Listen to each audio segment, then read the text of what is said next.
Building এবং স্থাপনা দেখাবো, যেগুলো দেখলে আপনারা একদমই অবাক হয়ে যাবেন। পুরোপুরি ভিডিওটা দেখতে থাকুন। শুরুতে দেখতে পাচ্ছেন ট্রাকের আদলে তৈরি বেশ বড়সড় একটা বিল্ডিং। এটা হচ্ছে চায়নার হুবাইনের একজন ব্যক্তি B6888 এই নাম্বার প্লেট সহ বিশাল আকৃতির ট্রাকের মতো একটি অফিস ভবন তৈরি করেছিলেন। এটা দেখুন, এটাও চীনের সাংহাইয়ের একজন ব্যক্তি 20 বিলিয়ন ইউয়ান খরচ করে সাংহাইতে নতুন একটি ল্যান্ডমার্ক ভবন তৈরি করেছিলেন। বলা হয়ে থাকে নকশাটির অনুপ্রেরণা এসেছিল চীনের হুয়াইং শান পর্বত থেকে। এটিকে চীনের ব্যাবিলনের সাংহাই সংস্করণ বলা হয়। আচ্ছা, এরপরে যেটা দেখাবো এটাও বেশ চমৎকার, দেখতে পাচ্ছেন। এটার সম্পর্কে ইনফরমেশন আমি আপনাদেরকে জানাচ্ছি। সাংহাইয়ের একজন ব্যক্তি 88 মিটার পানির গভীরে 2 বিলিয়ন ইউয়ান খরচ করে এই হোটেলটি তৈরি করেছিলেন। আর বলা হয়ে থাকে এটি মূলত দ্বিতীয় বিশ্বযুদ্ধের সময় জাপানিদের একটা খনি ছিল।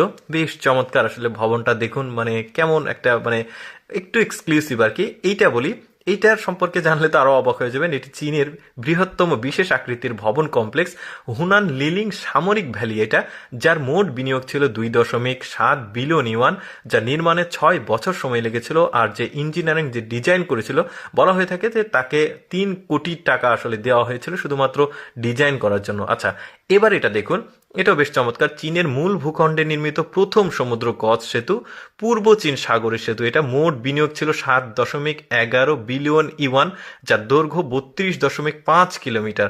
বেশ বড় সড়ো, আর দেখতেও কিন্তু চমৎকার। সমুদ্রের মাছ দিয়ে আসলে এরকম একটা সেতু, আসলে এই ধরনের অসম্ভব কাজগুলো আসলে চীনরাই করতে পারে।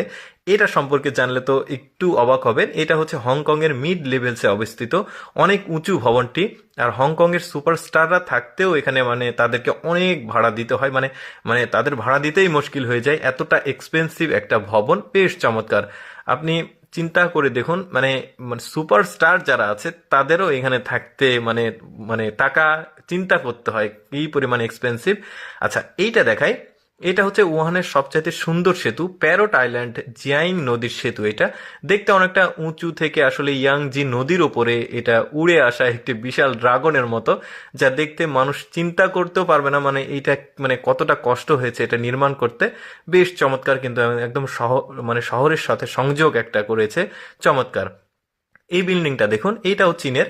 এটা চীনের প্রথম 7 তারকা মানে সেরাটন হোটেল, প্রথম আর কি, যা পানির উপরে অবস্থিত। আর দূর থেকে এটা অনন্য আকৃতির, আসলে দেখতে অনেকটা টয়লেটের সিটের মতো। আর এটিকে আসলে আদর করে তাই হুং টয়লেট সিট বলা হয়। আসলে এই ইনফরমেশনগুলো আসলে মনে রাখা অনেকটাই কষ্টকর। আচ্ছা, ঘিঞ্জি একটা দেখুন, এটাও হংকং এর আসলে কবুতরের ঘর বলা হয় এটাকে, বিল্ডিংটাকে আর কি। তো চায়না ভাষায় আসলে বলা হয়। তো যাই হোক, আমি বাংলাতে বললাম।